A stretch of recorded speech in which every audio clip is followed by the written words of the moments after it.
Howdy, howdy, howdy. So last lesson, we were talking about adding and subtracting fractions that are like fractions. So remember that like fractions are fractions that have a common denominator. This lesson is all about fractions that have unlike denominators. So what the heck's going to happen there? Well, let me show you. If I have, let's say, 1/3 plus, 3/6.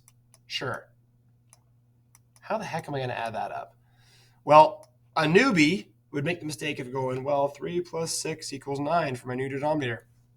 But fractions just don't work like that. We have to remember that fractions are representing a certain part of a whole.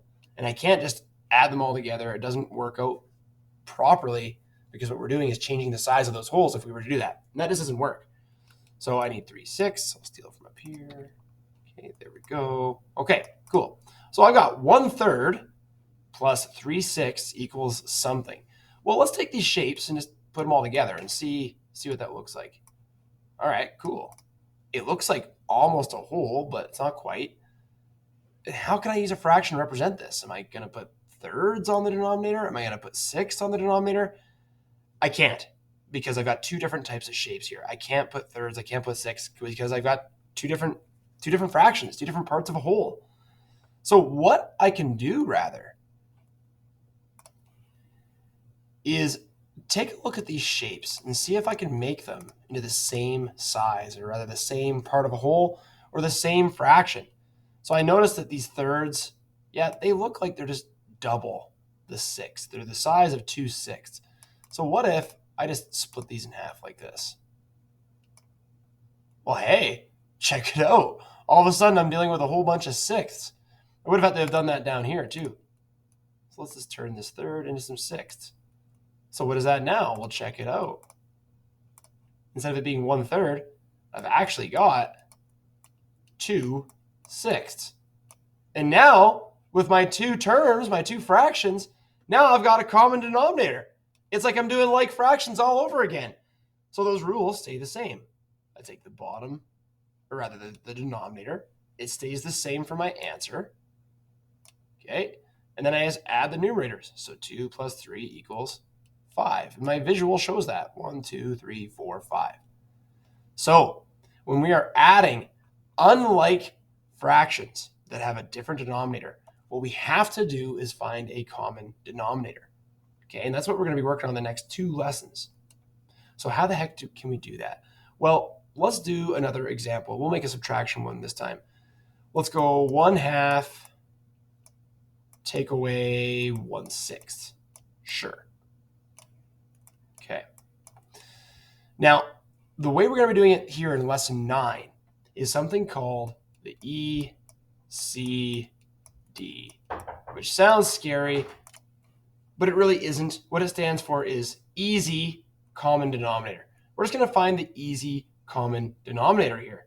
And how the heck do we do that? Well, we've already been doing it. When we were comparing fractions, you were already doing this. We're going to take the denominator from the other fraction and multiply it here. And I'll do that again on the other side, except of course I'm using the other denominator. And what I'll do next is I'll write out my new equivalent fractions. So 1 times 6 is 6, 2 times 6 is 12, and then I'll write out the other one. 1 times 2 is 2, 6 times 2, is 12. Awesome. And again, now we have like fractions. They've got a common denominator. And that is going to equal, well, my denominator doesn't change in my answer. And I just have to go with numerators. 6 take away 2 is 4. Awesome. And we can show that visually just like this. I've got 1/2. And now I've got 1/6. Cool. Well, I need to split these a whole bunch of times. So firstly, I need to times this by 2. That means I'm splitting this in 2. Okay, so now I'm talking 12ths. All right, let's see if I can split this guy up. First, I'll split him into thirds. This might take a little while. Thanks for your patience, guys. Okay, now I've got them into thirds, but, well, I still need to split them into 6ths, or 12ths rather, so I got to keep cutting. Thanks for your patience, guys. All right, sweet. Now those aren't perfect, but I'm going for speed here a little bit. So now I've cut these into sixths. Okay, how many sixths do I have? 1, 2. Geez, these are not sixths. Pardon me. These are twelfths. Sorry. 1, 2, 3, 4, 5, 6. 6 twelfths. There we go.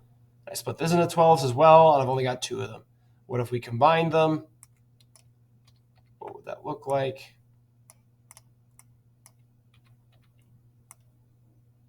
Look just like this. There we go. I can flip this around. Cool. So 4 twelfths. There we go. So long story short, guys, using the easy common denominator, the ECD, all we have to do is to make our fractions like fractions with a common denominator by multiplying by the other fractions denominator. Let's do one more example just for fun. Because it is fun, right? Yeah. All right. Let's go. Let's make this one really big. Let's go 3 halves plus 1/3. Yeah, sometimes you'll have improper fractions for sure. The rules still say the same though. I'm gonna find the ECD, the easy common denominator, and I'll do that by multiplying by the other denominator. Check it out. Times this guy by 3 because that's the other denominator. Times this guy by 3 as well. Remember, you always have to multiply numerator and denominator by the same amount. Otherwise, you won't have an equivalent fraction. Okay, on this side, I'm going to be multiplying by 2.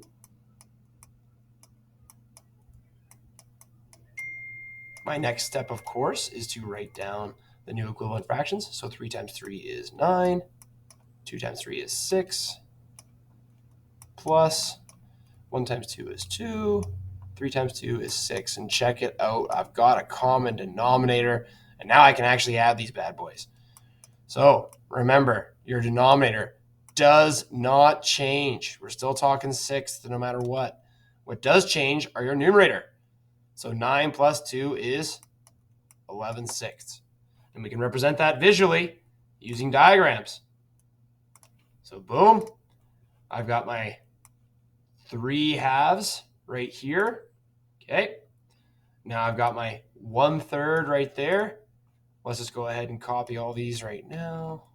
Move it over here like this. Actually, I'll move it right next down here to my answer. So let's just build this now.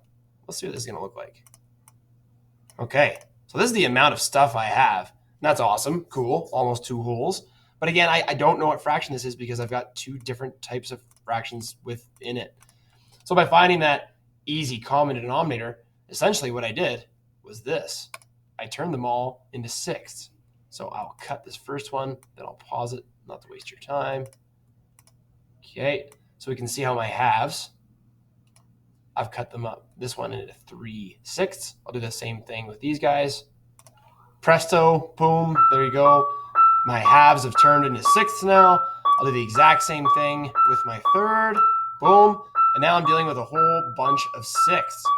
So what would that look like instead of the halves and the thirds? Well, let me copy, let me paste. There we go. And then we'll just move that there. And we can see that now we found a common denominator. They're all the same fraction. They're all the same part of a whole. We can see that we're dealing with a bunch of sixths. And how many do we have? 6, 7, 8, 9, 10, and 11. There you have it. All righty, folks. Have fun. Good luck finding your easy common denominator to make your fractions like fractions with a common denominator. Have fun.